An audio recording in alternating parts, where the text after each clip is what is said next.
Welcome to the Fantasy Football Hub YouTube channel. Today I'm joined by FPL expert FPL Salah, who is going to be revealing his team for the double game week 25. It's finally upon us. Abdul, I'm very excited to see what you're going to be doing with your team this week. Transfers, captaincy, there are a lot of headaches in your team. Who knows how many hits you could be taking or not. Pleasure to have you on, mate. How's it going? Yeah, cheers, Jack. Pleasure to be here as always. Yeah, it's getting to the exciting part of the season now, Jack. You know, we're using our chips. There's got double game weeks coming up, black game weeks. All the planning, you know, for all this kind of hardcore managers should pay off dividends at this time of the year. Right, let's get straight into it. I just want to see a team. I want to see a team, and I want to hear what you're thinking for the upcoming game week. As it stands on Fantasy Football Hub's My Team tool, you're sitting at an 82% game week rating. Not ideal, but not bad. I mean, it's better than my team, and obviously you still have transfers to make. One free transfer. Immediately, I just want to hear your general thoughts on what you're planning right now. Yeah.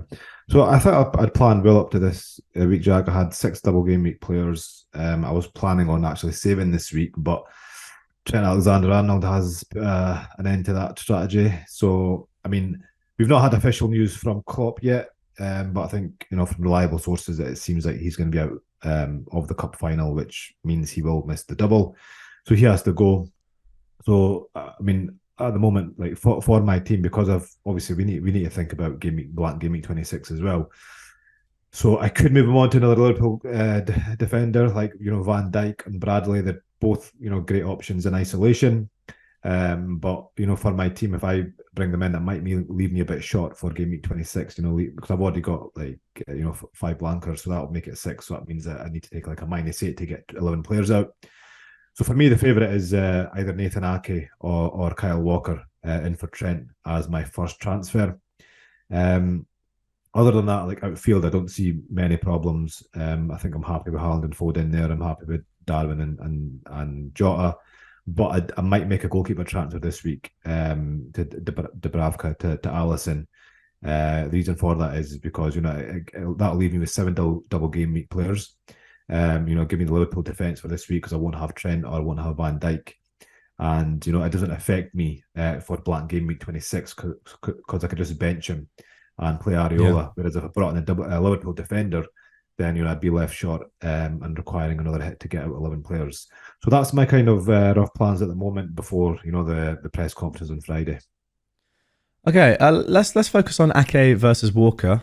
Yeah, it's probably a debate that a lot of FPL managers that have Trent are considering right now. Yeah. What right now is who are you leaning towards as your preference and why? I'm slightly leaning towards Ake because the thing is, right, Pep says that Guardiola is going to be out for a few weeks, which means, you know, Ake, you know, should or will be probably favourite to play left back in the next 3 games, right? But we know that he did play Akanji a left back, you know, a few times last season. He hasn't done it this season, but that, you know, that could change. We do know that he can play there. So there is, I mean, just because Guardiola's injured, that doesn't make Ake absolutely nailed. It does increase his expected minutes. With Walker, I mean, look, he started every single league game up until game week 21, right? And he was benched because of that. I mean, I think we all kind of assumed it was due to personal reasons. Yeah. With him being in the papers and everything. And then he was benched last game week. And that was, you know, because of the Champions League. So, I mean, he's been benched in the last, like twice in the last 4 games, but that doesn't mean he's still not first choice. And just with the 4-day gap between the games, I mean, I like, you know, it's like a 3.5-day gap basically. I think that's enough time. So I don't know. I mean, I'm a bit more confident in Walker than a lot are. I think his recent 2 benchings, you know, a lot of people have been put off him, but I think for me, there's reasons why he was benched. You know, it's because he's a first team player and he wanted to play, you know, the Champions League, obviously. So it's tough between them because I think Walker's, you know, got the long term starts. You know, he is, you know, the more kind of, you know, nailed defender over the season. But just the way things kind of worked out over the last week with Guardiola, that kind of puts Ake there. And Ake has got a lot more attacking threat as well, which kind of, you know, attracts me to him. He's got goals and assists. You know, he's got the most shots in the box from the City defenders and the highest XG as well. So yeah, that's where I'm at the moment. I'm just going to wait until Pep's press conference to try and get a further update on Guardiola and go from there. Really. Sure. Okay. Let's put Ake in for now for Trent. I want to Yeah. actually do these moves, and then we can have a look at how the team is looking for this week and then future weeks. Mhm. Obviously, importantly, City defenders or City players will also play in 26, which is big. Yeah. I think what you're saying about like long term, people might overlook that, but you're going to need this City defender, whoever you bring in, probably for a good few game weeks. You have Doughty in there, who will obviously Yeah. play in 28, and then the Arsenal defenders are so good. But yeah, for 27, obviously No, I 26. mean, look, for me, I only need my City defender to play really the next three games. Okay. Um, I mean, I could play him for Man United, in gaming 28, but I've got a Doughty there. But this is Yeah. really for the next three mainly because I'm planning on wildcarding in gaming 30 or 31, Sure. and I'll probably likely get rid of Ake in game week 29 anyway, or game week 28. Um, when Bournemouth have got the double, or City have got the bang in 29. So yeah, I mean, because right now, look, there's only 6 game weeks left till I wildcard, 6 or 7 max.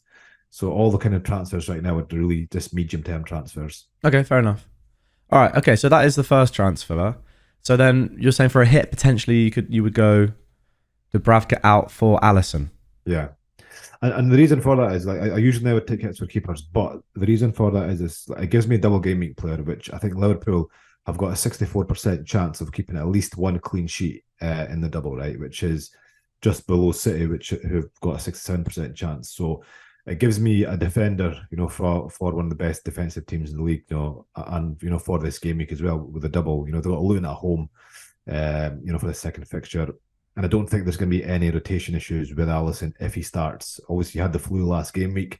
If he's going to be fit for Brentford, that's who they play first, isn't it? Yeah, if they're going to Yeah. be fit for Brentford Brentford, away. then he's going to be okay to play the Luton game as well. So Yeah. obviously, just need to keep an eye on that. If he's okay for that, then he's coming in. But the main reason here is that it's like as I was saying at the start, bringing him in doesn't really affect my game week 26 team, whereas bringing in Van Dijk or Bradley does, because I've only got 10 outfield players, whereas I've got 2 goalkeepers, and I can just play Areola. And for me, I think that -4 for Dubravka this week, could. I mean, I'm pretty confident that should pay off, instantly, because I mean, Newcastle's defense has been absolutely terrible recently. We were talking about this, off the camera as well, just before the video. They're like second bottom for XGC over the season now, and they're at home to Bournemouth, and they're at, according to the bookmakers, they're only at 36% to keep a clean sheet, which is like, Crazy. if you compare that to the start of the season, they probably would have been sitting at 50, 55, but they have, seen a big dip in their numbers. So for me, Dubravka is just like one of those where he's quite dispensable now. Yeah.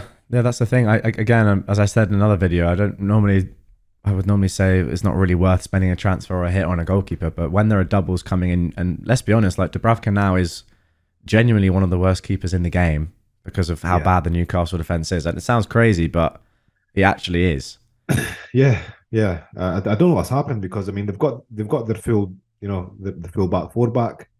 They've got Shahar, they've got Byrne, they've got Trippier, and it's just really Nick Pope who they're missing, which I mean, I don't think it's really due to that. I don't know. It's just really maybe a change in tactics or something. I mean, apparently Joe Linton is a massive loss, but I don't think he's like going from one of the best defenses to the worst defenses sort of difference. Yeah, I mean, look, you'd expect them to go from they were like the second to third best defense. Yeah. You'd expect to maybe go mid-table, but to go from one of the best to actually literally one of the worst is like, Something's it's happened quite there. a big downfall. Yeah, yeah. Whatever it is, who knows? But yeah, I do. I'm also looking at that exact same move. Something I've been thinking of is it worth going for Allison over a Kaminsky, who will double? You know what? I thought of that, but the reason for me why I don't like that, well, not that I don't like it, but why I like Allison better is because, yeah, with Kaminsky, you're actually getting 2 double game weeks, right? You're getting this one and you're getting 28. And it's, odds on, I think it's over 50% chance that Luton will get a fixture in gaming 29 as well. However, for example, in my position, I've got Areola, who I can play in gaming 29. And for Game Week 28, I honestly think I would rather prefer Neto, with Sheffield United and Luton at home. So my plan is to basically, when we get to 28, is to actually have Neto in goal instead of Kaminsky. Oh, really?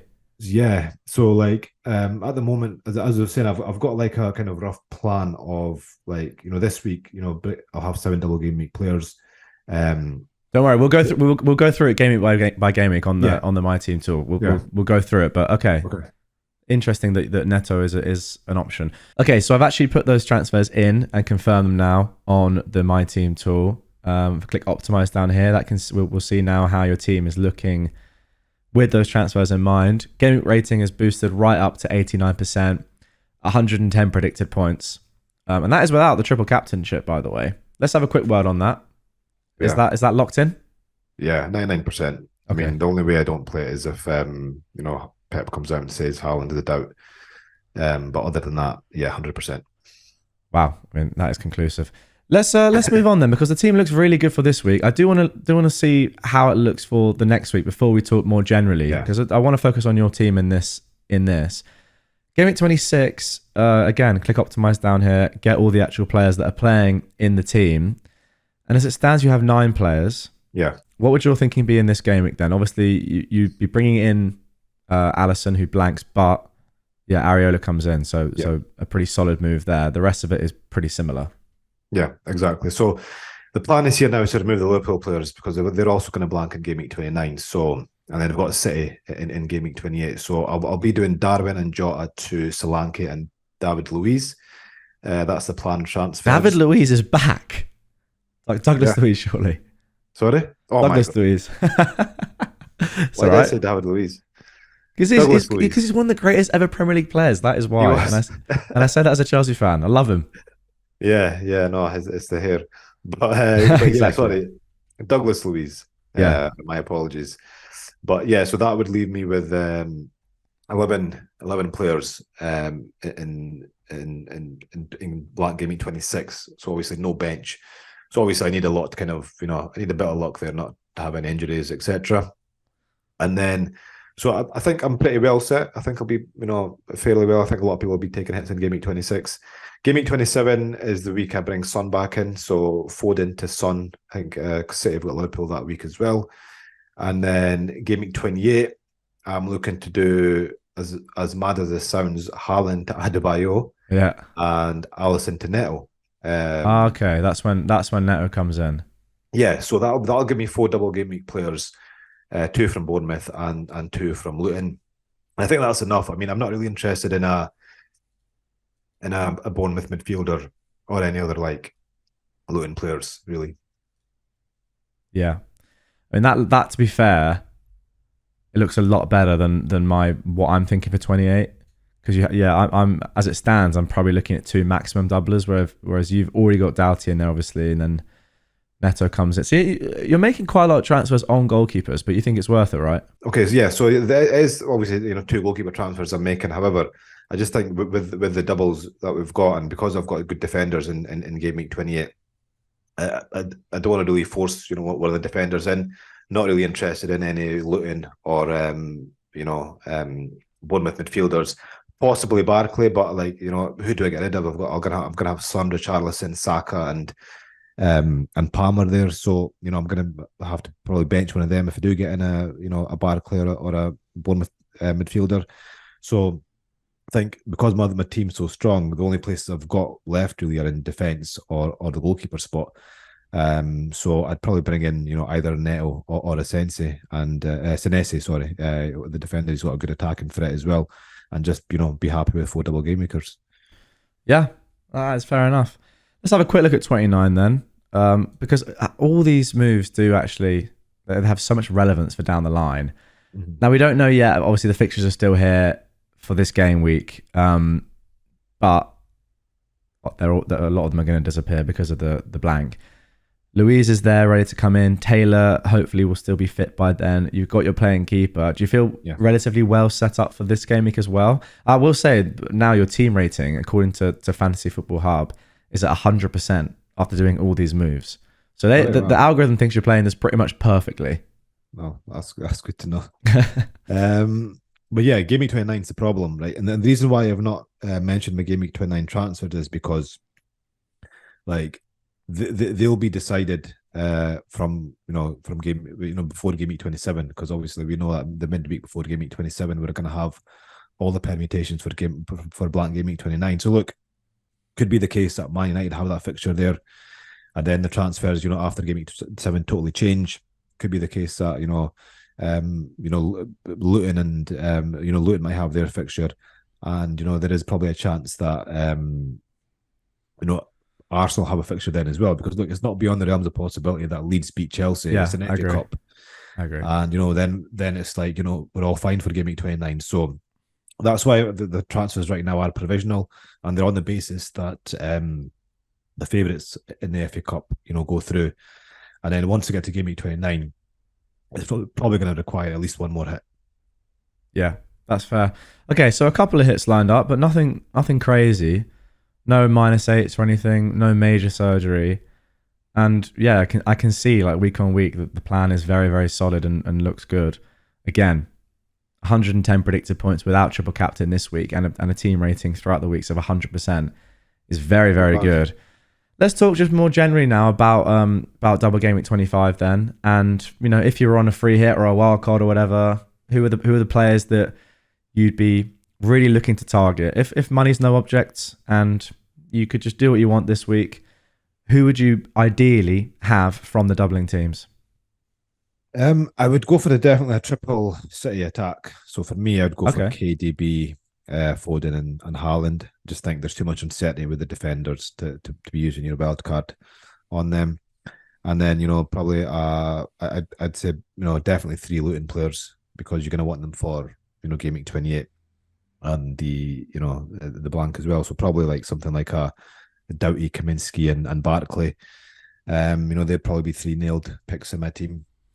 And then from Liverpool, I'd probably go for 3 Liverpool, because you can probably bench, the way you play your wild card, you could bench your 3 Liverpool players next week and have 11 players out. You could still save your transfer in Game Week 26. So my top 3 Liverpool players would probably be, I'd say you know what? I'd probably go for I'd be tempted by a triple attack. I mean, I'd definitely go for obviously Darwin and Jota, and then it'd be kind of close between Van Dijk and Diaz. I'd be tempted, because it's a wild card, because you've got the upside there. I would be tempted with the triple attack as well. But in terms of like obviously, City, I think the players are quite obvious. You go for the triple attack those next 3 game weeks, and see what happens from there. But I'd also keep the Arsenal players as well. I think Arsenal are just great long-term holds. The defensive numbers are absolutely phenomenal. They will keep a lot of clean sheets from now until the end of the season. And Saka is a great option as well. He's kind of back in the goals now too. Yeah, I just want to ask you about Luis Diaz. Like, do you think he is an option for this week, or is he just because Jota and obviously Darwin have better numbers than him, have been getting more points than him really across the season anyway. And a lot of us will probably have one Liverpool defender maybe. Do you think that Diaz is kind of being overlooked? Is he an option, or is he just like a bit too risky? I think he's an option because of his price. He's cheaper than Jota, and I think he'll get plenty of minutes. And I mean, look, like between as long as Salah's out, I think those 3, Darwin, Jota, and Diaz, are nailed. Obviously, we do have kind of information on Salah now. He has been participating in like group training sessions. So if he comes back, we don't really know who out of Jota and Diaz will drop out. But I think him and Jota, minutes wise, are probably similar. Okay. Obviously, money being no object, you'd go Jota, over Diaz, because he has got the better goal threat. But I don't think he's a bad option. I'd just be tempted on the triple up. Like I wouldn't like if I was going for a Liverpool defender like Van Dijk, then the other 2 would be Darwin and Jota. Like no question. Yeah. But I just think it's tempted to go for him for your 3rd Liverpool. And then finally, I want to ask you about Ivan Toney. Not had a mention in this video at all, probably for valid reason. Yeah. But he is from the only team that will play in every game week and every game week guaranteed, and double this game week as well.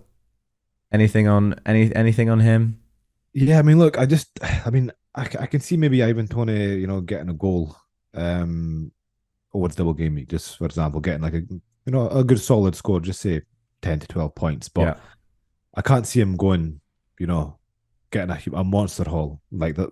I can see Darwin getting a monster haul. I can see that happen with Jota. And other double game week players, but not with Tony. I just think his doubles. Look, it's Liverpool and City. I know Tony's great. He's 90 minutes. He's on penalties. He's on free kicks, nailed to start. But I just don't think he's got much upside over the double. I think probably the time to bring him in would probably be after game week 28, because then once game week 25 is over, you're planning the blanks and you're planning your transfers for game week 28. So maybe game week 28 or 29 game week 29 after Solanke has his double game week is for me is when I'm kind of earmarking him in. But right now I just don't see any space, because like even out with the the double game week players, so you've got Watkins, you've got Solanke. I mean, I would still rather have them two over these next 3 or 4 games than Ivan Tony. Okay. Even though he's got the double. So I just think he is a good option, but I just think there's better options there for the short term, and I think we should be looking at him after game week 28. Yeah, fair enough. He was one that I was looking at bringing in potentially this week instead of Darwin, just because I was thinking perhaps I could hold him for a bit as well, whereas Darwin is a sell after this game week, most likely for the majority of people. But Yeah, I think I think everyone's kind of agreed, right? We have to build towards Solanke, Watkins, Haaland front three. yeah, Pretty much. I mean, you need Solanke for 28. You need Watkins for 29. You obviously need Haaland up until 28, and then perhaps yeah, Haaland can go to Adebayo. Doesn't seem like there's too much space for Tony at this moment in time without having to get him back out again. yeah. I mean, he's a luxury move if you've got if you're well set for the double, and just say you've got like a Solanke there, and you're happy to move Solanke on.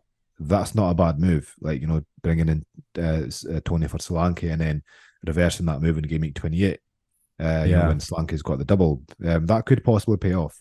But I think that would kind of be on the basis that you've got all the other doubles covered, like with the City and Liverpool players, and you're pretty well set. Yeah, I wouldn't be sure about doing that for a hit, which is kind of what I was looking at. I'm just not sure that's worth it to then get him back out a few game weeks later. Yeah, Darwin's fixture in 26 is bad though. City at home. Sorry, Solanke's fixture in 26. So I'm kind of thinking West Ham away for Tony is a better fixture. Yeah. I mean, look, if you're going to do Tony Solanke this week, then you're not going to get Solanke back until game week 28. That's the time to bring Solanke back if you've got Tony there, because your other striker is probably going to be Watkins, right? Yeah. And you it's tough to know. It's a confusing week, and I think a lot of it is going to come down, obviously, to like 10:45 Saturday morning. Yeah, leagues. It's going to be those team leagues again, man. But we need to have plans in place. That's the thing. Team leagues. By the way, I'm okay with team leagues. I think like that's fine. I think I love it. I love the adrenaline. I don't mind them at all. No, exactly. I think it's more. I think it makes it more fun. Makes it more fun, but yeah, it isn't like in that 15 minutes where someone's starting, someone's not. I mean, imagine Salah's starting. Oh wow, It's very unlikely, obviously, but yeah. I think that we could see some crazy moves and people ripping up their teams for Salah if we find out he's starting in a double. I think if we see Bradley starting, that's going to tempt a lot of people. That's going to tempt a lot because Bradley unlocks a De Bruyne as well, perhaps. Yeah, which is huge. He does. But yeah, we'll have to wait and see. I can see a lot of people going there if we get a leak, because Liverpool is the early kickoff, so we should get team leaks for that. I hope that Darwin's benched. Fill me with joy. Don't say that, man. I'm going to get punished. I'm going to get punished so badly now for having him the whole season and him just doing absolutely nothing for me. And now I've sold him, which is a mistake, probably. Sold him a couple of weeks ago, but oh well. Anyway, mate, let's round things off there. Yeah. Thanks for watching, guys. If you want to have a look at your own team in this setup, where you go through week by week, as we did with Abdul's in this video, and just see what the team is looking like. For me, honestly, it's one of the best things to happen to FPL. These sort of tools where you can visually look and go through your team 25, 26, 27, 28. You can keep going, put in the transfers, put in the captain, see how your team's looking, get a team rating. Not even talked about AI transfers in this video. Then the link to do so actually for free is down below. It's completely free. So just click it, go and have a look, and put your own team ID in, and it's really, really easy. Just a really good visualizer to see how you're looking for future game weeks, which is very important right now. Thanks, Abdul. Your final team reveal will be posted on the website before the deadline. Is that even possible? I mean, I'll definitely be posted on my Twitter before the deadline. Okay. I'll try and update the website because I think it will be a late transfer this week with the early team news. Yeah. Abdul's Twitter is on screen as always, and the team reveal will be on the website. Link for that is down below. Thank you, mates, and good luck this game week.